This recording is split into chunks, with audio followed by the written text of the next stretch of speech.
कमला के दो बेटे राम और श्याम थे। राम का बचपन से ही एक हाथ एक पैर और मुंह टेढ़ा था, लेकिन श्याम उतना ही चुस्त और बुद्धिमान था। राम ने जब से बोलना सीखा था, यूं तो वह बोल नहीं पाता था। वो एक शब्द को बोलने के लिए बहुत समय लगा लेता था, लेकिन जो भी थोड़ा बहुत बोलता उसमें से सबसे ज्यादा वह यही बोलता, राधा, रानी के चरण। बस यही शब्द उसकी जिह्वा पर रहते थे। वह दिन में 2-4 बार यही शब्द दोहराता और इसको दोहराने में भी वो बहुत समय ले लेता। रात को सोते वक्त भी ना जाने उसको कैसा स्वप्न आता था कि वो एकदम से उठकर जोर जोर से रोने लगता था और अटकते अटकते बस यही बोलता था, राधा रानी के चरण। उसके घर वाले बहुत परेशान होते कि ना जाने ये क्या कहना चाहता है। बस एक बार स्वप्न देखकर उसकी नींद टूट जाती तो दोबारा वह सो न पाता। बस सुबह जब उसकी माँ उसके पास जाती तब तक उसका रो रो कर बुरा हाल हो जाता, जिससे उसकी माँ बहुत दुखी होती थी। वह सोचती, जाने मेरा बेटा क्या कहना चाहता है, क्योंकि वह ढंग से न बोल पाता न अपनी बात समझा पाता है।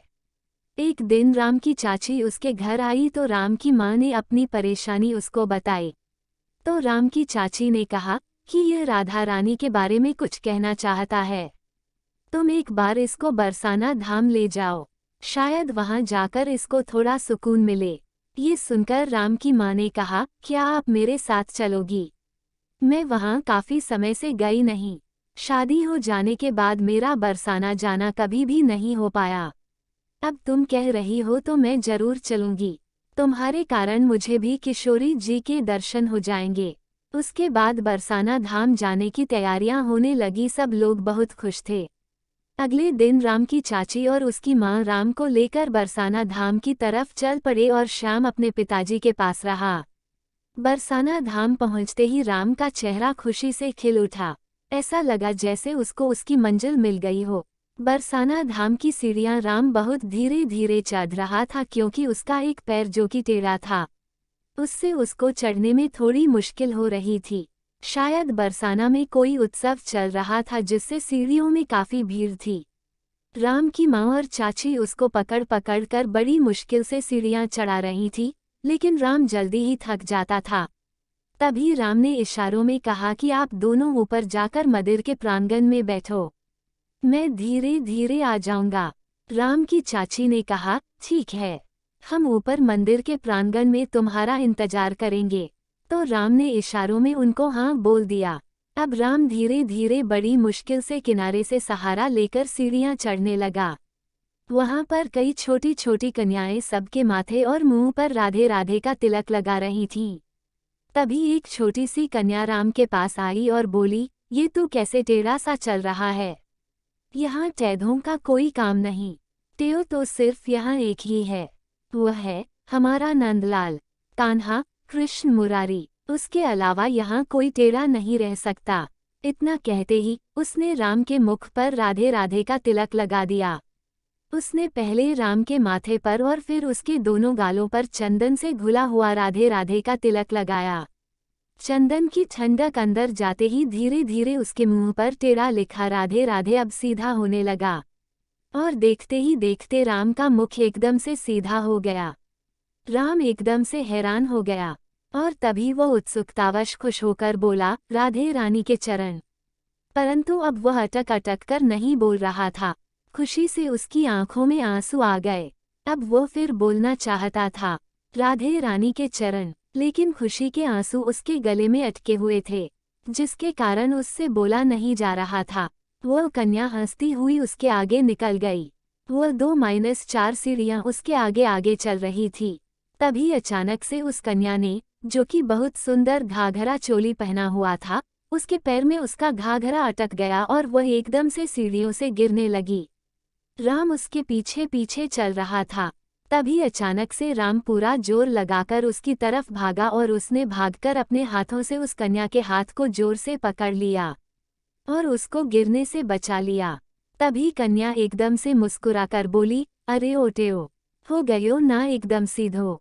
राम एकदम से हक्का बक्का उसकी तरफ देखने लगा और फिर उसने अपने आप को देखा और उसकी पैर और बाजू पूरी तरह से सीधी हो चुकी थीं। वह हैरान होकर उस कन्या की तरफ देखने लगा और फिर सिर्फ यही बोला, राधा रानी के चरण। ये सुनकर वह कन्या बोली, ये बार बार राधा रानी के चरण बोलते जा रहे हो तो चलो तुम्हें किशोरी जी से मिला ही देती हूँ और उनके चरणों के दर्शन भी करवा दूंगी। ये कहकर वह कन्या उसका हाथ पकड़कर मंदिर के प्रांगण में ले गई। मंदिर में बहुत भीड़ थी। मंदिर के पट बंद थे। वहां भक्तजन मिलकर संकीर्तन कर रहे थे। संकीर्तन की राधे राधे की धुन में राम और वह कन्या झूम झूम कर नाचने लगे। राम की माँ और चाची वहीं मंदिर के प्रांगण में बैठे हुए थे, लेकिन राम के मुख पर राधे राधे लिखा होने से और सीधे टांग और हाथ होने से वह राम को पहचान नहीं पाए, लेकिन वह बड़ी बेचैनी से राम का इंतजार कर रहे थे। लेकिन राम तो उस कन्या के साथ नाच रहा था और अब उस कन्या ने राम के दोनों हाथ पकड़कर किकली डालने लगी। किकली डालते डालते दोनों राधे राधे का जाप कर रहे थे। तभी अचानक ज्यादा देर किकली डालने से राम लड़खड़ाकर उसको चक्कर आया और वह गिर पड़ा। अचानक से वह कन्या के पैरों में गिर पड़ा और एकदम से हैरान हो गया और उसको कन्या के चरण नजर आए। ये वही चरण थे जो उसको कितने सालों से स्वप्न में आ रहे थे और वो उन्हें देखते ही बोला, राधे रानी के चरण। अभी वह चरणों को छूना ही चाहता था।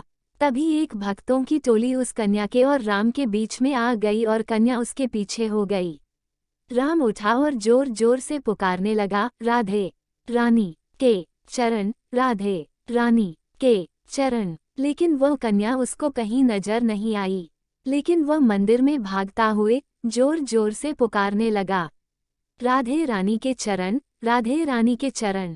ये शब्द सुनकर उसकी माँ और चाची राम की तरफ देखने लगे। वो उसे पहचानने की कोशिश करने लगे। ये शब्द तो राम बोलता था। तभी उनको राम पहचान में आ गया और वो उसके पास आकर बोली, अरे राम, तू ठीक कैसे हो गया? तू तो अब बोल सकता है। लेकिन राम को तो कोई होश नहीं था। वो अपनी माँ को पकड़कर जोर जोर से झिंझोरने लगा और कहने लगा, माँ, मैं इतने सालों से जो स्वप्न में चरण देखता रहता था, आज मुझे वही चरण नजर आए, लेकिन वह कन्या ना जाने कहाँ चली गई। मेरी किशोरी ही थी, वह मेरी राधिका ही थी, वह मेरी लाडो ही थी। इतना कहकर वह जोर जोर से मंदिर में चिल्लाने लगा, लाडली, लाडो, किशोरी, राधे, कहाँ हो तुम? मुझे तुम्हारे चरण देखने हैं। वह इतना जोर जोर से चिल्ला रहा था, इतनी जोर जोर से रो रहा था कि मंदिर में आए हुए सारे भक्त उसकी तरफ ही देख रहे थे और इसका इतना करुणा क्रंदन सुनकर सभी कृष्ण प्रेमियों की आंखों में भी आंसू आ गए थे कि यह कितना बड़ा भक्त है जो किशोरी जी को इतनी प्रेम से पुकार रहा है। उधर राम हर कोने में जाकर किशोरी को ढूंढने लगा, लेकिन वे उसको कहीं न मिली। वह बार बार जाता और अपनी माँ को पकड़कर कहता, माँ, मुझे अपनी लाडो से मिलना है, उसके चरणों के फिर से दर्शन करना है। लेकिन माँ भी उसके साथ रोती जा रही थी। वह उसको चुप भी कराती जा रही थी। तभी मंदिर में एक बुजुर्ग औरत उसको पकड़कर कहती है, किसको ढूंढ रहे हो बेटा? तो उसने कहा, अपनी लाडो को। तो उसने कहा, यहाँ कहाँ ढूंढ रहे हो? वह देखो सामने लाला के साथ, यह हमारी किशोरी जी ही तो हैं।